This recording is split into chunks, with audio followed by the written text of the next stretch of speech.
然后呢，来看一下这个背部的结构。这个背部的胸腔稍微的形有点问题，上面有点太小了，再宽一点点。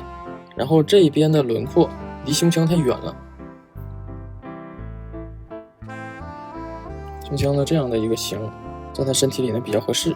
这个位置是胸腔顶起来的，一定要把胸腔先画过来，因为它没有那么胖，它的外轮廓不会离骨头那么远。然后这些肌肉结构呢，倒没有什么太大的问题。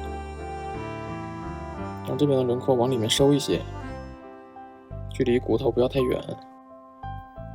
这边由胸腔顶起来的形状，这种特征要注意。下来之后有一个微微的往里的一个弧度，整体的趋势呢是往这边倾斜的。观察照片能够看得出来，这个形稍微有点问题。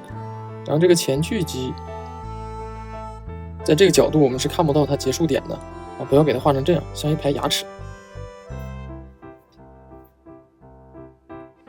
这边的手臂朝向呢是这样的，应该画出来它这个横断面，才能交代出来它这个圆柱的朝向。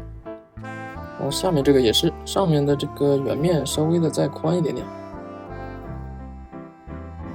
这个胸腔的形还好，但是要注意照片这块这里顶起来了啊，在外轮廓上是这个形状。如果胸腔不到这里的话，这个外轮廓形一定不会是这样。这里绝对是胸腔的形，要去学会分析。